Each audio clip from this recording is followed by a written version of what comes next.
Hello everyone, आप सभी का स्वागत है। और अभी चलते हैं, फटाफट पढ़ते हैं क्रिमिनल प्रोसीजर कोड 1973 को। हालांकि मैं यूट्यूब पर एक बेस्ट वीडियो के तलाश में मैं सोचा कि अभी खुद से कुछ वीडियोस डालता हूं जो लोगों को हेल्प करें, जो मुझे यूट्यूब पर नहीं मिल पा रही है। तो आप लोग ज़रूर इसको देखें और रिव्यू अपना कमेंट में दें। चैनल पर नए हैं तो सब्सक्राइब कर सकते हैं, बेल आइकन प्रेस कर सकते हैं। चलिए बढ़ते हैं आगे। जैसे कि क्रिमिनल प्रोसीजर कोड हम लोग पढ़ रहे हैं 1973, तो जो भी इम्पॉर्टेंट हैं प्रीलिम्स में जो पूछे गए हैं वो मैं स्टार लगा दिया हूँ। और जो छूट रहे हैं जैसे स्टेट वाइज, हालांकि पूरा कवर तो किया है। और मेंस में जहाँ जहाँ क्वेश्चंस जिस जिस टॉपिक से बन रहे हैं वहाँ पे मैं पार्टिकुलरली लिख दिया हूँ और साथ में आंसर भी दिया हूँ। और मैं बता भी दिया हूँ कि मतलब कैसे क्या चीज़ें इस क्वेश्चंस में मिल जाएंगी। ठीक है, अब हम बात करते हैं क्रिमिनल प्रोसीजर कोड 1973 की। तो ये एक्ट नंबर 2 था 1974 का, और इसमें टोटल 37 चैप्टर हैं, 484 सेक्शन हैं। तो अब ये जो आपका 1973 आप लोग जानते हैं, फिर 1974 देखते हैं। क्योंकि 1973 को ये ड्राफ्ट जो है पूरी तरह से तैयार हुआ था, और जो प्रेसिडेंट का एसेंट था, फोर्स जब आया था वो कब आया था, ईयर 1974 को। तो ये चीज़ें ध्यान रखना। और कभी कभी एग्ज़ाम नज़दीक हो तो जो चीज़ें नहीं समझ आए तो उसे रट लेना चाहिए, ठीक है, किसी भी अपने ट्रिक के साथ, क्योंकि जब कॉन्सेप्ट क्लियर होता है तो रटने की ज़रूरत नहीं होती है। चलो आगे देखते हैं। चैप्टर 1 है प्रिलिमिनरी, सेक्शन 1 to 4 है। इसको मैं बहुत बाकायदे अच्छे से लिख दिया हूँ। सेक्शन 1 देखोगे तो ये 3 सब सेक्शन में डिवाइड हुआ है। May be called the code of criminal procedure 1973। जैसा कि हर एक बेयर एक्ट में कोई भी आप बेयर एक्ट पढ़ रहे हैं तो सेक्शन 1 देखेंगे, saw title, commencement, extent and commencement, ऐसे करके। तो वही है। सेक्शन 1 क्या कहता है, सब सेक्शन 1 इसका may be called the code of criminal procedure 1973। Section 2 आपका एक्सटेंड का बात करता है कि ये होल ऑफ इंडिया में एक्सटेंड करेगा। प्रीलिम्स का क्वेश्चन बना है, ठीक है, इसीलिए मैं स्टार लगा दिया हूँ। यहाँ पे देखेंगे ये भी प्रीलिम्स का क्वेश्चन बना था। 37 चैप्टर्स एंड 484 सेक्शंस, ये आप याद कर लेना। और यहाँ पे फोर्स में कब आया था, 1 अप्रैल 1974 को। ये भी प्रीलिम्स के आपके क्वेश्चंस बन चुके हैं। आगे बढ़ते हैं। यहाँ पे हम देख रहे हैं लिखा है may be called the code of criminal procedure 1973। हालांकि प्रीलिम्स में इतना इसका वो है नहीं, बट पढ़ लो। ये देखो प्रीलिम्स का क्वेश्चन है ये, extend to whole of India. कई बार पूछा जाता है, इजी है बट पूछा जाता है। और इसी सब सेक्शन से जो प्रोवाइजो है उसमें से भी क्वेश्चन बनता है। जैसे only chapter 8, 10, 11 apply to the state of Nagaland and tribal areas. ठीक है, ये क्वेश्चन आपका बना है, कई बार प्रीलिम्स में पूछा गया है। हालांकि मुझे अभी तक स्टार लगा देना चाहिए था कई यहाँ पे, बट जितना भी लगा है उतना काफ़ी है। तो ये याद रखना कि 8, 10, 11 नागालैंड में ट्राइबल एरियाज़ में अप्लाई हो रहे हैं, बाकी और चैप्टर्स नहीं हो रहे हैं। अब यहाँ पे ट्राइबल एरियाज़ मतलब क्या होता है, ये भी क्वेश्चन बना है, इसलिए मैं यहाँ पे लिख दिया हूँ। ट्राइबल एरियाज़ असम, जो para 20 of the 6th schedule of the constitution में मेंशन्ड है, वो आपके ट्राइबल एरियाज़ हैं। ये याद रखना। ज़्यादा ज़रूरी क्या है, 6th शेड्यूल का पैरा 20 अपना अपना कॉन्स्टिट्यूशन का, ठीक है ना, ये आपके इम्पॉर्टेंट है। जैसा कि अभी मैंने बताया ही, फोर्स ऑन 1 अप्रैल 1974 इम्पॉर्टेंट है, प्रीलिम्स में पूछा गया है। तो ये हो गया सेक्शन 1। अब सेक्शन 2 की बात करें तो सेक्शन 2 में सेक्शन 2 क्लॉज ए है, bailable and non bailable offence. ये आपका प्रीलिम्स में तो पूछा ही गया है, साथ में मेंस में देखो पूछा गया है एचजेएस और आरजेएस में।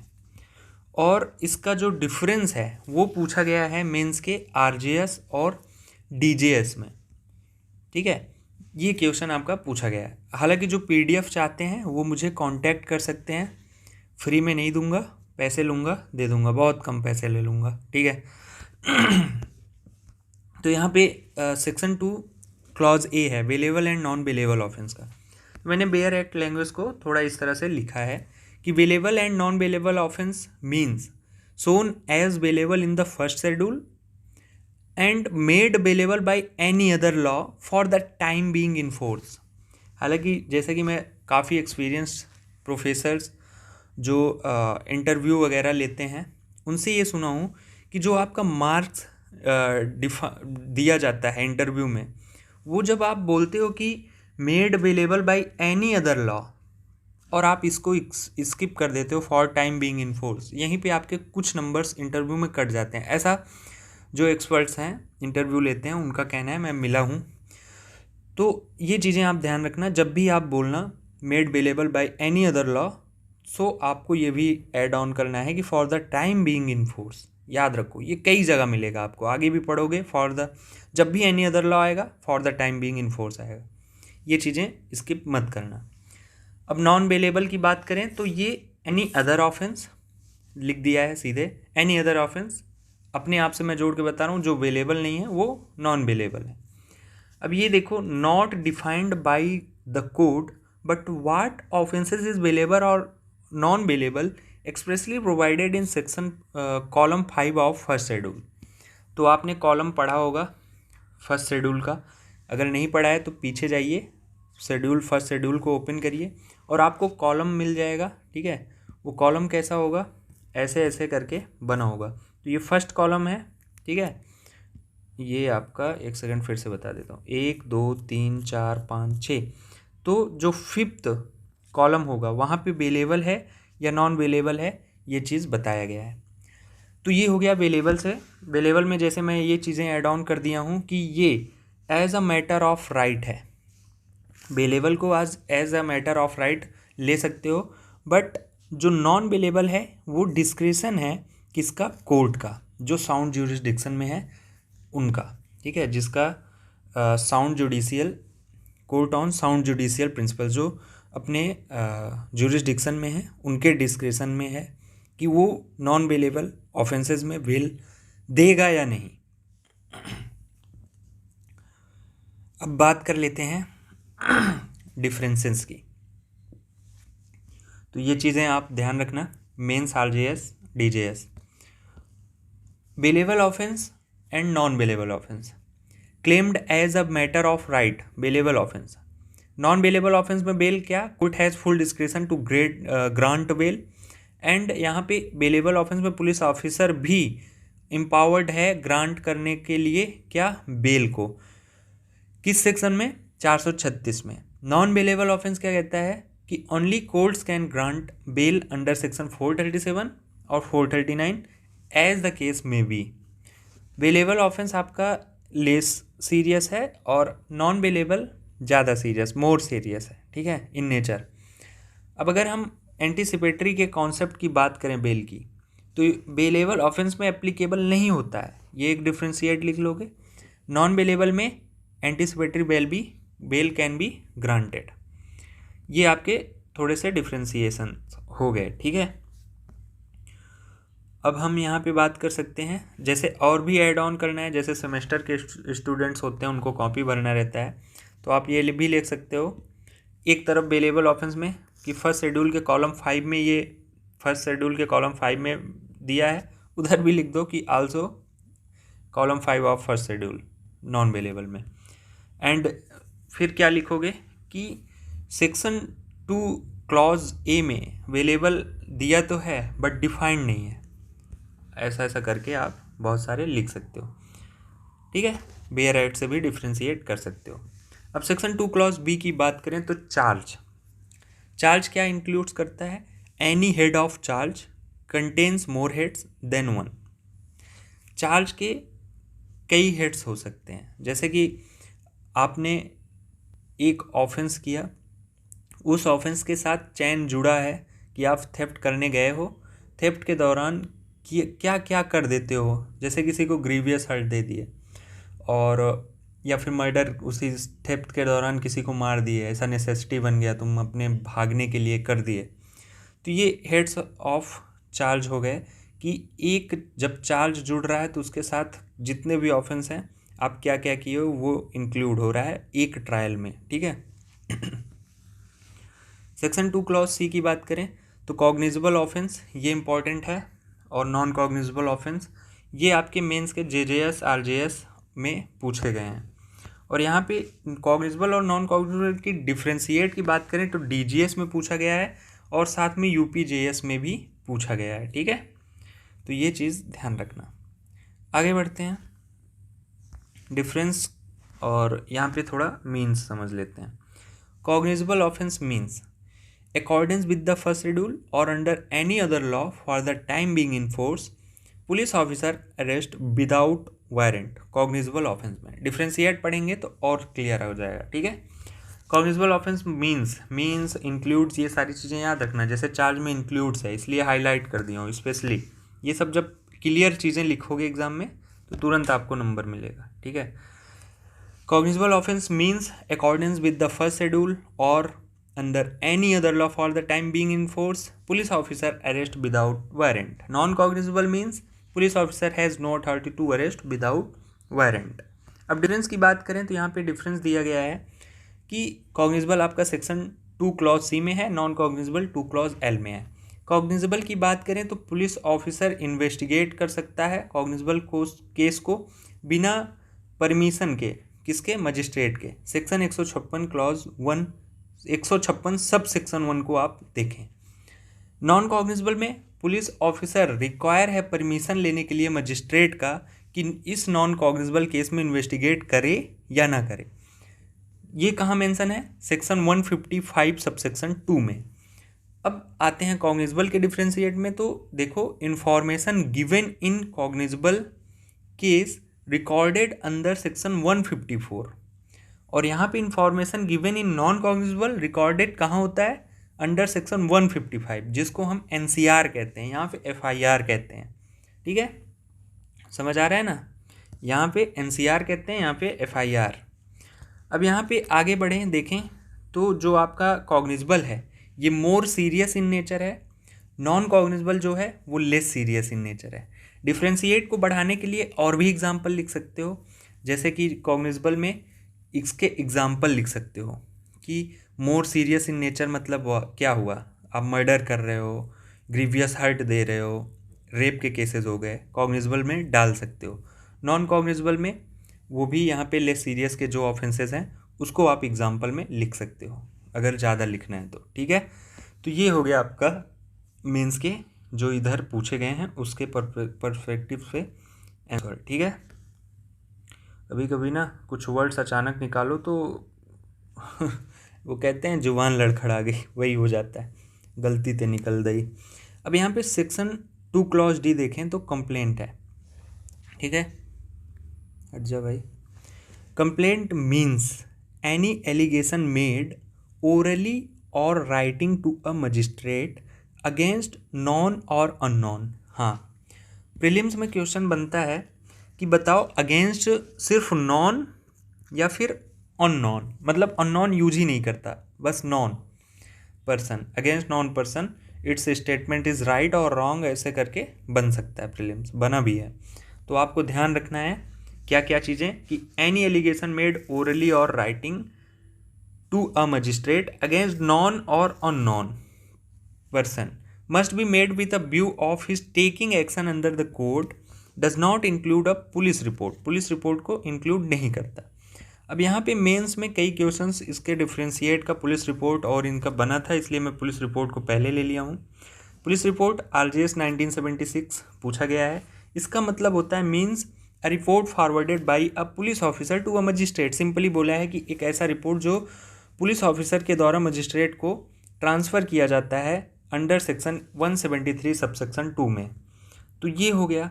अब बात उठती है कि क्या जो कंप्लेन होगा उसका जो फॉर्मेट होगा करने का वो किस टाइप का होगा, फॉर्मेट कैसा होगा। अब कोई भी पर्सन जा रहा है, एनी पर्सन जो नॉन है या फिर अननोन है, वो क्या किसी फॉर्मेट में देगा, जैसे कोर्ट में आया आप फॉर्मेट्स में देते हो चीज़ें, कोर्ट के लिए डिफाइंड है। तो यहाँ पे मोहम्मद यूसुफ वर्सेस अफाक जहां में जो कि 2006 का केस है, यहाँ पे सुप्रीम कोर्ट ने ये डिसीज़न दिया कि जो कंप्लेंट है वो ओरल और इन राइटिंग होता ही है, but no particular format required है, इसके लिए कोई पार्टिकुलर फॉर्मेट की ज़रूरत नहीं है। जैसे कि कई बार पुलिस और कंप्लेंट में जाते हो मजिस्ट्रेट को कंप्लेंट करने, तो उसमें भी कुछ मजिस्ट्रेट अगर एटीट्यूड्स में रहते हैं या फिर जो भी है, तो उनका कहना होता है कि जाओ भाई पर्टिकुलर फॉर्मेट्स में लिख के आओ ये वो। तो हो सकता है उससे रिलेटेड ये केस रहा हो जो कि आगे बढ़ा हो सुप्रीम कोर्ट तक। अब यहाँ के कंप्लेंट के एक्सप्लेनेशन को देखोगे तो यहाँ पे एक्सप्लेनेशन में दिया है कि report made by police officer. जब देखो यहाँ पे तो एनी पर्सन क्या था कि एनी एलिगेशन मेड ओरली और in writing to a magistrate against known और unknown person must be made with a view of his taking action under this code does not include a police report। यहाँ पे police report को exit कर दिया, but जो explanation है जैसे any allegation, जो मैं हूँ, मैं आप पे एलिगेशन लगाता हूँ, ये एक मतलब एक ऐसा एग्जाम्पल है जो यहाँ से ज़रूरी नहीं है, बट आपका व्यू इसमें समझाने के लिए मैं रख रहा हूँ। आपने मेरा चैनल सब्सक्राइब नहीं किया, आप बहुत दुष्ट हो, आप तो ऐसे ही पढ़ ले जाते हो बट किसी का चैनल सब्सक्राइब नहीं करते हो, ये सोचते हो कि क्या ही है और फिर दोबारा भूल जाते हो, उसको ढूंढने लगते हो ऐसा वैसा करके। तो ये नॉर्मली मैं एलिगेशन लगा रहा हूँ, एक इसमें कोई बड़ी क्राइम वाली बात नहीं हो गई। बट अगर मैं एलिगेशन ऐसे लगाऊँ कि मेरा गन्ने का खेत था और फला पर्सन घुसा और पूरा गन्ना काटा, लगभग लाखों 2 लाखों का नुकसान कर दिया, और साथ में ही मेरे गन्ने के खेत में जो मैं पशुओं को अपने बांध रखा था उसको भी चोरी करके ले गया। मैं किसी नॉन या अननोन पर्सन के ऊपर एलिगेशन लगा रहा हूँ ये। तो ये मैं हूँ, ना कि मैं कोई पुलिस हूँ या फिर कोई ऑफिसर हूँ, मैं एक आम इंसान एलिगेशन लगा रहा हूँ किसी नॉन और अननोन पे। तो यहाँ पे जो कंप्लेंट का डिफिनीशन दिया गया है, यहाँ पे किसको इंक्लूड नहीं किया जा रहा है, पुलिस रिपोर्ट को इंक्लूड नहीं किया जा रहा है। बट मान लो कोई पुलिस जाके रिपोर्ट देता है और वो डिस्क्लोज करता है आफ्टर इन्वेस्टिगेशन, उसको पहले पता चलता है कि ये कॉग्निजेबल ऑफेंस है, कॉग्निजेबल केस है, बाद में डिस्क्लोज होता है आफ्टर इन्वेस्टिगेशन कि ये तो नॉन कॉग्निजेबल है, तब क्या होगा? तब अंडर दिस सेक्शन के एक्सप्लेनेशन के अनुसार बताया कि अगर कोई पुलिस ऑफिसर कॉग्निजेबल केस समझ के इन्वेस्टिगेशन करता है और बाद में ये डिस्क्लोज होता है कि ये तो नॉन कॉग्निजेबल केस है, ऑफेंस है, तो इसको डीम किया जाएगा कंप्लेन।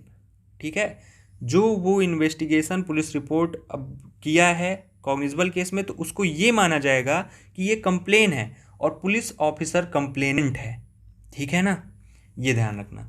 अब आपके मेंस में क्वेश्चन बनता है कि डीम्ड कंप्लेंट क्या है, तो एक्सप्लेनेशन लिखना है पहले, फिर डीम्ड कंप्लेंट क्या नहीं है ये यहाँ पे लिखना है।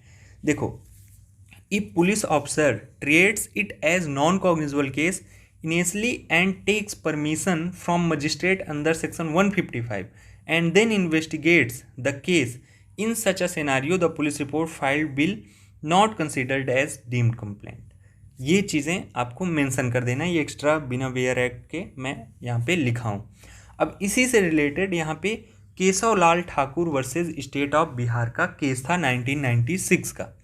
यहाँ पे सुप्रीम कोर्ट ने क्लैरिफाइड किया कि जो सेक्शन 2 क्लॉज डी का एक्सप्लेनेशन है, it's covers only those cases where police initiates investigation into cognizable offence but the offence turns out to be non cognizable one.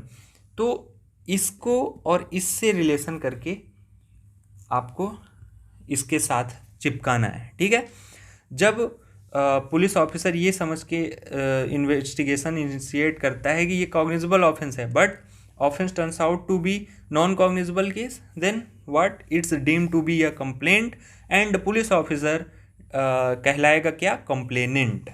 ठीक है, आई बात समझ में? आगे बढ़ते हैं।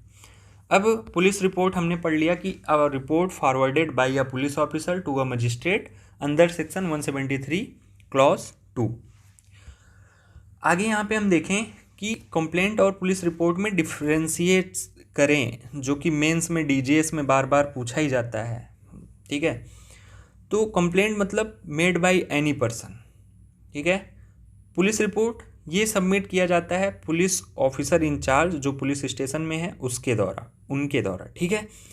कंप्लेंट में भी ओरल और इन राइटिंग, बट जो पुलिस रिपोर्ट है ये written and prepared in the form prescribed by state government, ठीक है। इसका फॉर्मेट होता है पुलिस रिपोर्ट का, कंप्लेंट का फॉर्मेट नहीं होता है। किस केस में हमने पढ़ा अभी, मोहम्मद यूसुफ वर्सेस अफाक जहां के केस में, जो 2006 का था, ठीक है।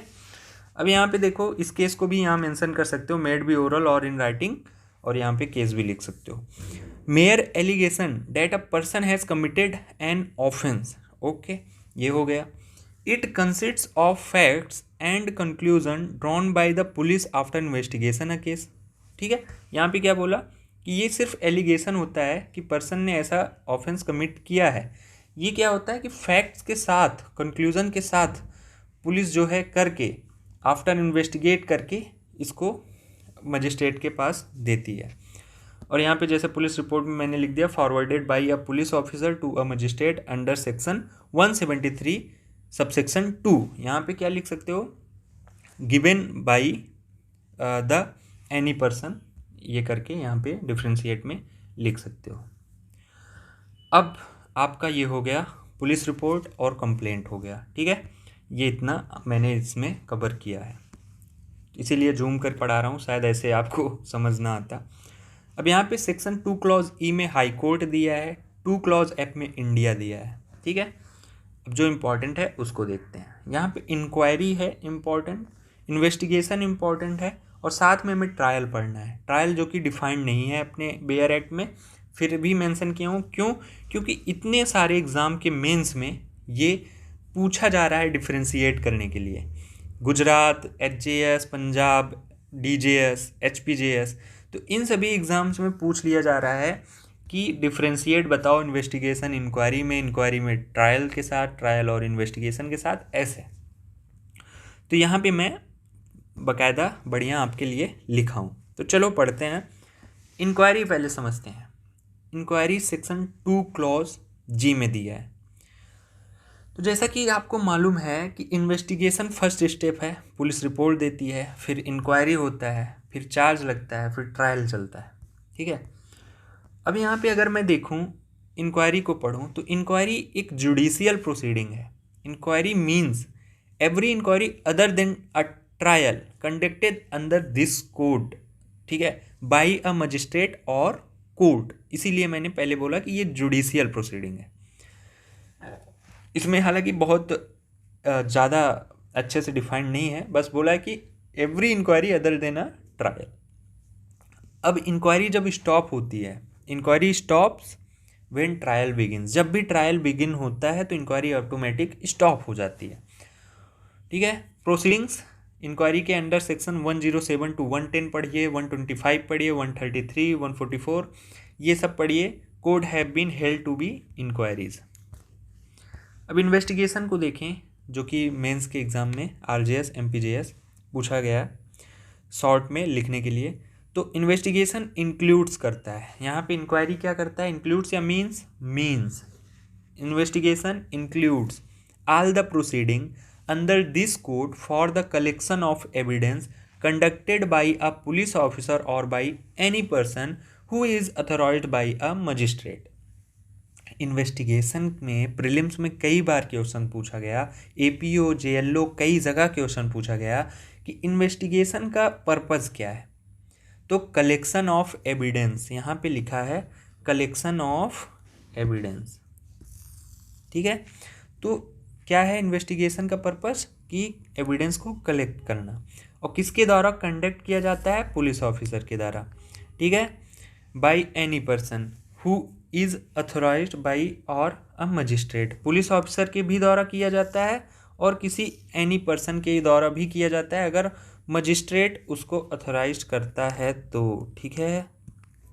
समझ में आइला कि ना आइला।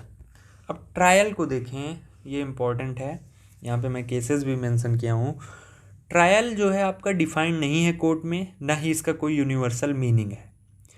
डिफाइन करें इसको अगर हम एक लाइन में, तो कह सकते हैं कि as proceeding to determine guilt और इनोसेंस ऑफ द एक्यूज ये गिल्ट, ध्यान रखना, ये गिल्ट को और इनोसेंस को डिटरमाइन करता है। आपका इंक्वायरी क्या करता है, ये सही और गलत को डिटरमाइन करता है, क्या सही है क्या गलत है। और यहाँ पे ट्रायल में क्या डिफ्रेंशिएट आ जाता है कि ये गिल्ट और इनोसेंस को डिटरमाइन करता है।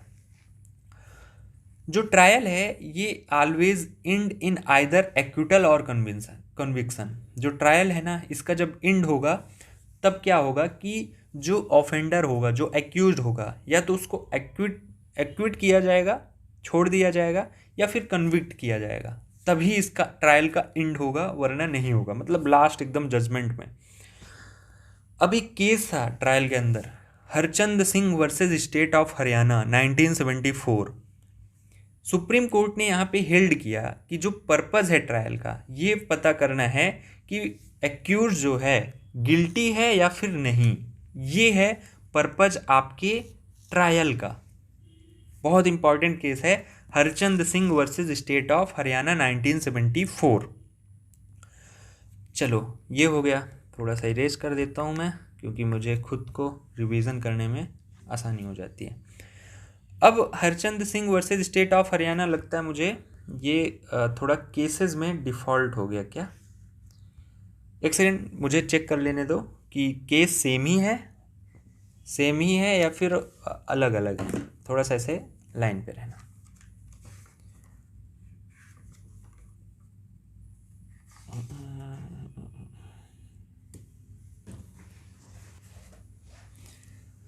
कहाँ रख दिया, बस ऐसे ही समझ लो, ब्रेक है, आप पानी पी लो, स्पीकर पे रख के बस 1 मिनट रुकिए।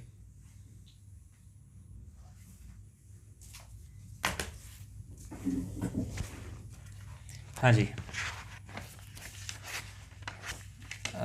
आपके ट्रायल पढ़ रहे थे तो हाँ, केस थोड़ा डिफरेंस है, यहाँ पे डिफरेंस है, मैंने गलत लिख दिया है, इसको इरेज कर लेते हैं।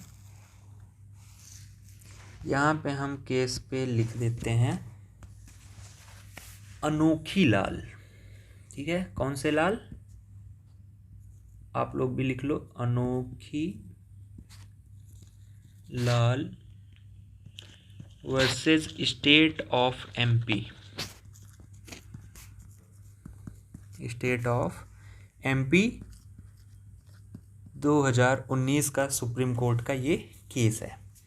तो अब इसमें क्या कहा गया सुप्रीम कोर्ट के द्वारा, ऑनरेबल सुप्रीम कोर्ट के द्वारा ये हेल्ड किया गया कि that the object of criminal trial, जो ऑब्जेक्ट है क्रिमिनल ट्रायल का, एक सेकंड इसको ले लेता हूँ, नहीं इसको लूँ, हाँ ये भी अच्छा है, ठीक है। जो ऑब्जेक्ट है क्रिमिनल ट्रायल का is to search the truth को सर्च करना। देखो जैसा कि मैंने अभी इंक्वायरी में बताया कि इंक्वायरी का जो ऑब्जेक्ट है वो क्या है कि सही और गलत का, ट्रूथ और फॉल्स का सर्च करना।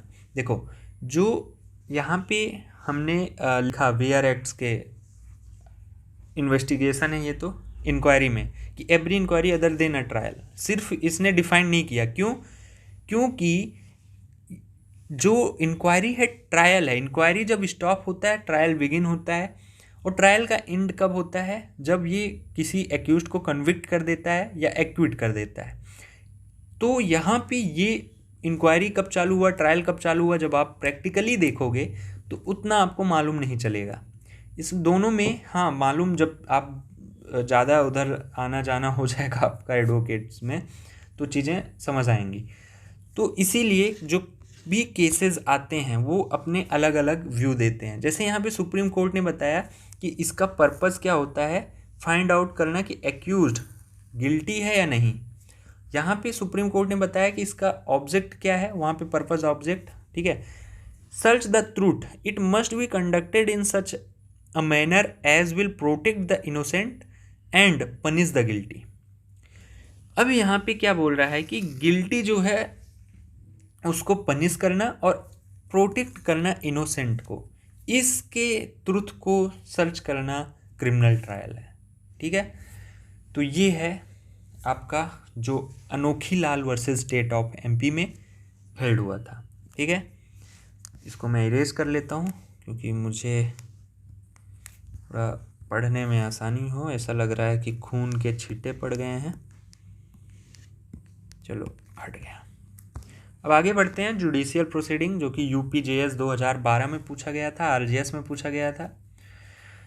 यहाँ पे जुडिशियल प्रोसीडिंग इंक्लूड्स है, क्या इंक्लूड्स करता है? Any proceeding in the course of which evidence is और may be legally taken on oath.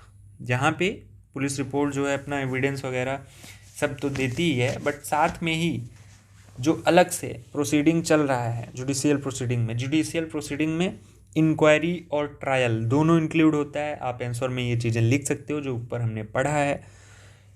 क्या क्या मेंशन कर सकते हो? एक तो बेयर एक्ट मेंशन करते हो कि any proceeding in the course जहाँ पे एविडेंस को लीगली लिया जाता है ऑन ओथ। ठीक है, लीगली वर्ड क्यों यूज हुआ है? क्योंकि एविडेंस बहुत सारे होते हैं जो इलीगली भी लिए गए होते हैं एविडेंस, वो नॉट एक्सेप्टेबल है। ठीक है, इंडियन एविडेंस एक्ट पढ़िएगा, वहाँ पे आपको चीज़ें समझ आएगी कि लीगली क्यों लिखा है कि टेकन ऑन ओथ, ये चीज़ समझ आएगा। वो भी मैं इस सीरीज़ में चलाऊँगा। मैं जो भी पढ़ा रहा हूँ मस्त पढ़ो, PDF लो, रिवीजन मारो, खुद से बेयर एक्ट पढ़ो, चीज़ें आसान हो जाएंगी। ठीक है, अब जुडिशियल प्रोसीडिंग का ऑब्जेक्ट क्या है? ये डिटरमाइन करना ज्यूरल को कि ये डिटरमाइन करना jural relation between one person and another और ग्रुप ऑफ पर्सन और कम्युनिटी इन जनरल। ये यहाँ पे ऑब्जेक्ट है जुडिशियल प्रोसीडिंग का। ठीक है, अब यहाँ पे मैं ये हो गया, यहाँ पे फॉर एग्जांपल पे दिया हूँ, हालांकि आप पढ़ लेना। Maintenance proceeding under section 125 of the code is judicial proceeding. Similarly inquiry by a magistrate issuing an order under section 145 is also a judicial proceeding, blah blah. ठीक है, बहुत कुछ लिख सकते हो आप इसमें।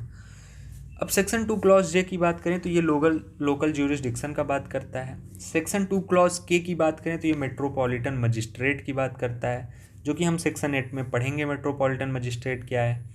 1 मिलियन से जो पॉपुलेशन है किसी एरिया की, उन्हें हम मेट्रोपॉलिटन मजिस्ट्रेट बोल रहा हूँ, metropolitan area by the notification, जो कि गैजेट में पास होके गवर्नमेंट के द्वारा, स्टेट गवर्नमेंट के द्वारा उसको मेट्रोपॉलिटन एरिया घोषित कर दिया जाएगा।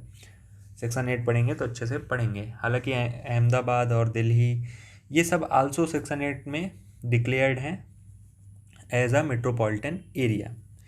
सेक्शन 2 क्लॉज एम की बात करें तो नोटिफिकेशन मीन्स जो पब्लिश्ड है इन द ऑफिशियल गैजेट में। ठीक है, जब भी नोटिफिकेशन की स्टेट की बात की जाएगी तो उसका मतलब जो ऑफिशियल गैजेट में पब्लिश्ड है वो नोटिफिकेशन, और कोई नोटिफिकेशन नहीं, आपके फ़ोन का नोटिफिकेशन नहीं। ठीक है, सेक्शन 2 क्लॉज एन इंपॉर्टेंट है, प्रीलिम्स में कई बार पूछा गया। ऑफेंस क्या होता है? मीन्स एनी एक्ट और ओमिशन, कोई भी एक्ट या फिर ओमिशन जो पनिशेबल है by any law for the time being in force. ठीक है, read with IPC section 40 and 41। अब यहाँ पे मीन्स तो ऑफेंस का आप समझा दिया, इंक्लूड्स भी बताया है कि इस CRPC में any act in respect of which a complaint may be made under section 20 of the cattle trespass act 1871, वो ऑफेंस है। ये चीज़ इंपॉर्टेंट है, कैटल ट्रेसपास एक्ट 1871। ठीक है, ये चीज़ें हो गई। अब officer in charge of a police station है, इसको समझ लेते हैं, प्रीलिम्स में क्या पता कभी पूछ ले। ये कहता है कि इंक्लूड्स करता है officer in charge of police station में कौन कौन है? जब आपका ऑफिसर इन चार्ज जो है पुलिस स्टेशन के वो अब्सेंट है, अनेबल हैं, किसी इलनेस में बीमार है, नहीं आ पाए, या फिर कोई अदर काज है जो ड्यूटी को परफॉर्म करने में बाधित कर रही है, तब क्या होगा कि जो पुलिस स्टेशन में पुलिस ऑफिसर प्रेजेंट होगा एट द स्टेशन हाउस, उसे नेक्स्ट क्या लिखा है? Who is next in rank to such officer and above the rank of constable. ठीक है, जो ऑफिसर इन चार्ज के नेक्स्ट रैंक का होगा, और जो कांस्टेबल, या फिर ये भी नहीं है तो जो कांस्टेबल के रैंक से एबव होगा, उन्हें जो है स्टेट गवर्नमेंट जिनको भी डायरेक्ट करेगी वो एनी अदर पुलिस ऑफिसर जो प्रेजेंट होगा वो ऑफिसर इंचार्ज होगा पुलिस स्टेशन का। ठीक है, अब सीधे समझ लो एक लाइन में कि ऑफिसर इंचार्ज जो पुलिस स्टेशन का है किसी भी कारणवश अनेबल है, अब्सेंट है, ठीक है, परफॉर्म करने के लिए ड्यूटी को, तब उनसे नेक्स्ट जो रैंक का होगा नीचे से देखोगे तो वो ऑफिसर इंचार्ज होगा। बट कोई भी पुलिस ऑफिसर हो वो कांस्टेबल से अप हो, उसके ऊपर हो, वो इंचार्ज होगा, पुलिस इंचार्ज होगा। ठीक है, ऑफिसर इंचार्ज होगा पुलिस स्टेशन का। या फिर स्टेट गवर्नमेंट किसी को डायरेक्ट करती है किसी अदर पुलिस ऑफिसर को जो प्रेजेंट है वो ऑफिसर इंचार्ज होगा पुलिस स्टेशन का। अब हम यहाँ पे police station section 2 clause S को देख लेते हैं। जैसे कि यहाँ पे पुलिस रिपोर्ट हमने पढ़ा था ऊपर, रिपोर्ट आर 2 क्लॉज आर में था, वैसे ही यहाँ पुलिस स्टेशन 2 क्लॉज एस में है।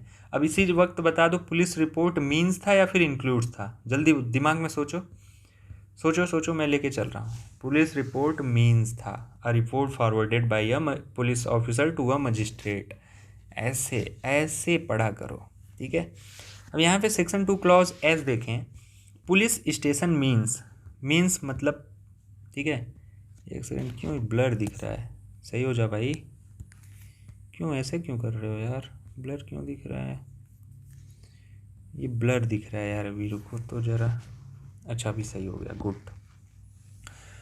हाँ, police station means declared generally और specially by the state government, ये डायरेक्ट स्टेट गवर्नमेंट के साथ जनरली या स्पेशली जो डिक्लेयर किया गया वो आपका पुलिस स्टेशन है। और इंक्लूड्स क्या करता है एनी लोकल एरिया जो स्टेट गवर्नमेंट स्पेसिफाइड करती है। अब प्लेस है, place includes a house, building, tent, vehicle and vessel. ठीक है, ये यहाँ पे मेंशन है। अब आ जाते हैं प्रिस्क्राइब्ड, सेक्शन 2 क्लॉज टी में है, इंपॉर्टेंट नहीं है। सेक्शन 2 क्लॉज यू में पब्लिक प्रोसिक्यूटर है, ये इंपॉर्टेंट है। Means any person appointed under section 24, हम पढ़ेंगे 24, 25, 25A, इंपॉर्टेंट है वो भी, ठीक है, पहुँचेंगे वहाँ तक। और इंक्लूड्स क्या करता है, any person acting under the direction of a public prosecutor. सीधी इस बात, मुझे लगता है कि स्पेलिंग यहाँ पे मैंने गलत कर दी है, प्रोसिक्यूटर, ये क्या मैंने कलर भी चेंज कर दी। ठीक है, आगे बढ़ते हैं। समझ में आया भाई? जो भी इसमें ना समझ में आया वो कमेंट कर देना, मैं नेक्स्ट वीडियो में ले लूँगा उसको, बट पढ़ो, ऐसे ही पढ़ो। Section 2 clause B, subdivision. Subdivision means a subdivision of district, किसका, डिस्ट्रिक्ट का सब डिवीज़न। ओके, यहाँ पे सब डिवीज़न दिया है। अब यहाँ पे 2 क्लॉज WA है, विक्टिम है। बहुत ज़्यादा देर तक लेक्चर हो गया, अभी बहुत कुछ बाकी है, यहाँ पे स्टॉप करता हूँ। हम यहाँ से विक्टिम से फिर से शुरू करेंगे। ओके, चलो बाय बाय।